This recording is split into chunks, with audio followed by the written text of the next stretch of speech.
ঘরোয়া কিছু উপকরণ দিয়ে এইভাবে লাড্ডু বানালে আর কিনে খাবার ইচ্ছে হবে না।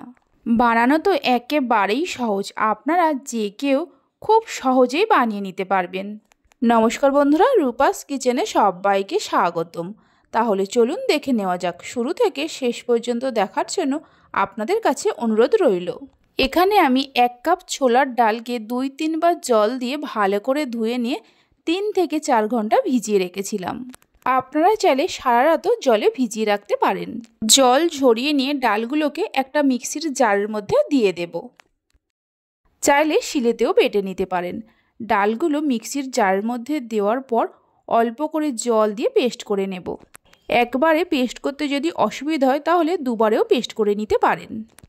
পেস্ট করে নেওয়া হয়ে গেছে। একদম মিহি পেস্ট না করলেও হবে, দেখুন ঠিক এইভাবে পেস্ট করে নিতে হবে।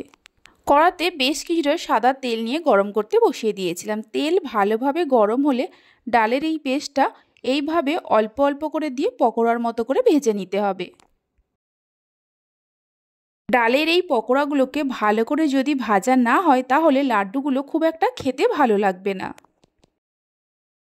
উল্টে পাল্টে ভালো করে ভেজে নেওয়া হয়ে গেছে। এবার তুলে নিয়ে একটা প্লেটের মধ্যে রেখে দেব। বাকি যে ডালের মিশ্রণটা আছে এইভাবে ভেজে নেব। সমস্ত ডালের পকোড়াগুলো ভেজে নেওয়ার পর ঠান্ডা হতে দেব। ততক্ষণে চিনি শিরাটা তৈরি করে নেব। তার জন্য গ্যাসের ওপর একটা কড়া বসিয়ে তার মধ্যে দিয়ে দেব 1 কাপ চিনি। ওজন হিসাবে 250 গ্রাম চিনি আছে। ওই কাপেরই হাফ কাপ জল দিয়ে দেব, মানে যতটা চিনি নিতে হবে তার হাফ জল দিতে হবে। চিনিগুলো মেল্ট হওয়া পর্যন্ত অপেক্ষা করব। লাড্ডু বানানোর জন্য ঠিক যতটা পরিমাণ ছোলার ডাল নেবেন ততটাই চিনির ব্যবহার করতে হবে। চিনিগুলো মেল্ট হয়ে গেছে। চিনিগুলো মেল্ট হয়ে যাওয়ার পর মিডিয়াম ফ্লেমে আরও মিনিট 2-3 সময় ধরে জাল দিয়ে নেব। তাহলেই দেখবেন চিনির মধ্যে একটা চিটচিটে ভাব চলে এসছে। অল্প একটু হলুদ ফুড কালার দিয়ে দেব। কালারটা সম্পূর্ণভাবে অপশনাল, আপনারা চাইলে দিতেও পারেন আবার নাও পারেন। মিডিয়াম ফ্লেমে মিনিট 2-3 সময় ধরে ফুটিয়ে নেওয়ার পর গ্যাসের ফ্লেমটা একদম লোতে করে এইভাবে চিনি শিরাটা রেখে দিয়ে এদিকে যে ডালের পকোড়াগুলো ভেজে রেখেছিলাম একটা মিক্সির জারের মধ্যে দিয়ে দেব। পকোড়াগুলো মিক্সির জারের মধ্যে দেওয়ার পর 3টে এলাচকে দিয়ে দেব। এবার ভালো করে মিক্সিতে গুঁড়ো করে নেব।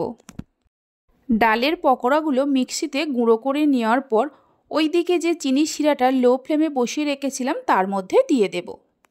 অবশ্যই গ্যাসের ফ্লেমটা লোতে রাখতে হবে। 1 চামচ ঘি দিয়ে দেব। অল্প করে চারমগজ দিয়ে দেব। চারমগজের পরিবর্তে কাজু বাদামকে ছোট ছোট করে কুচিয়ে নিয়েও দিতে পারেন। লো ফ্লেমে সব কিছুকে খুব ভালো করে মিশিয়ে নেব। এইভাবে একবার লাড্ডুর রেসিপিটা বাড়িতে বানিয়ে দেখতে পারেন। বাড়িতে বানালে খেয়ে আপনাদের কেমন লাগলো অবশ্যই আমাকে কমেন্ট করে জানাবেন।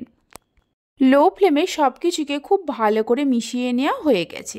আর মেশাতে মেশাতেই বুঝতে পারবেন কড়া থেকে ডালের মিশ্রণটা ছেড়ে ছেড়ে আসছে। এই সময় গ্যাসের ফ্লেমটা বন্ধ করে দিয়ে ডালের এই মিশ্রণটাকে ঠান্ডা হতে দেব। তবে পুরোপুরি ঠান্ডা করা যাবে না। ডালের এই মিশ্রণটা ঠান্ডা হয়ে যাওয়ার পর হাতের মধ্যে অল্প একটু ঘি লাগিয়ে নিয়ে কিছুটা করে মিশ্রণ হাতের মধ্যে নিয়ে পাকিয়ে গোল লাড্ডুর মতো করে তৈরি করে নেব। মিশ্রণটা এই সময় হালকা গরম আছে। হালকা গরম থাকতে থাকতে লাড্ডুগুলোকে বানাতে হবে। লাড্ডুর সাইজটা নিজেদের পছন্দ মতো ছোট বড় করে বানাতে পারেন। এখানে আমি মিডিয়াম সাইজ করে বানাচ্ছি। লাড্ডুটা বানিয়ে নেওয়ার পর একটা কাগজের মোল্ডের মধ্যে রেখে দেব। এইভাবে করে সমস্ত লাড্ডুগুলোকে তৈরি করে নেব। রেসিপি ভালো লেগে থাকলে অবশ্যই একটা লাইক করবেন, বন্ধুদের সঙ্গে শেয়ার করবেন।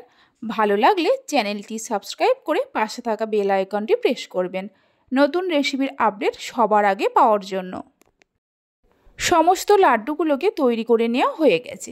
একটা লাড্ডুকে আমি ভেঙেও দেখিয়ে দিচ্ছি, দেখুন কত সুন্দর হয়েছে। তাহলে চলুন ভিডিওটা আমি এখানেই শেষ করছি। আপনারা সবাই ভালো থাকবেন, সুস্থ থাকবেন। ধন্যবাদ।